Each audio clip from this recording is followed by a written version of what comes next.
Good morning প্রিয় শিক্ষার্থীরা। আজকে আমরা ইম্পর্টেন্ট একটা ফ্রেজ শিখব।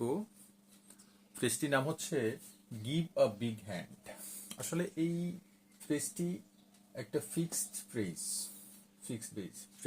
ইডিওমেটিক একটা এক্সপ্রেশন। এটার বাংলা অর্থ হচ্ছে যে প্রশংসা করে হাততালি দেওয়া বা প্রশংসা করে কাউকে সম্মান জানানো। এটা আমরা কখন বলি? যে কোনো ব্যক্তি যখন কোনো ভালো কাজ করেছে, আমরা সবাই খুশি হয়েছি বা অডিয়েন্স খুশি খুশি হয়েছে, তখন আমরা বলি যে give a big hand for our chief guest. বা কোনো ব্যক্তি,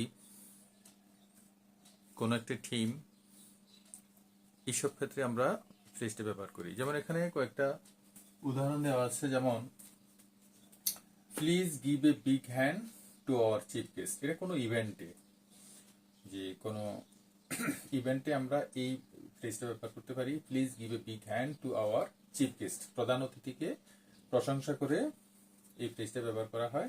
এরপর একটা ক্লাসরুমে যে কোনো একজন স্টুডেন্ট ভালো করেছে, তো টিচারে বলে যে পুরা ক্লাসকে বললো যে class give a big hand for Raisa, একজন ছাত্রীর নাম, যা she got the highest mark.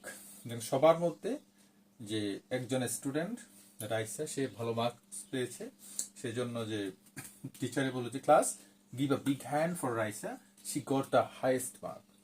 আচ্ছা, এরপর হচ্ছে যে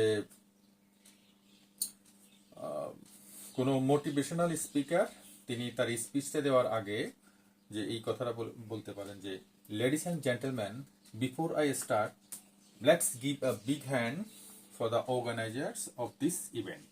এই অনুষ্ঠানটি এই আয়োজনটা যারা করেছেন, তাদের জন্য একটা হাততালি দিয়ে আমি আমার বক্তব্য শুরু করতে চাই, এই ধরনের কিছু। এরপর হচ্ছে যে সাধারণ কোনো আলাপ আলোচনা, আমরা কোথাও গিয়েছি বন্ধু বান্ধব সহ, একজন বন্ধু ভালো কিছু করেছে, তো আমরা সেক্ষেত্রে বলতে পারি কি যে we should give a big hand to my friend. তার বন্ধুর নামও বলা যেতে পারে, টু মাই ফ্রেন্ড মিস্টার, বা to my friend Rahim, Karim, etcetera.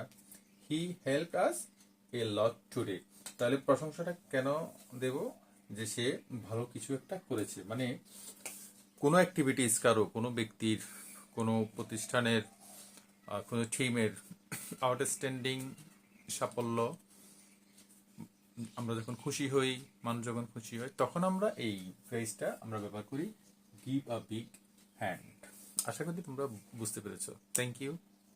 যদি ভিডিওগুলো ভালো লেগে থাকে তাহলে শেয়ার, কমেন্ট করে জানাবে। Thank you.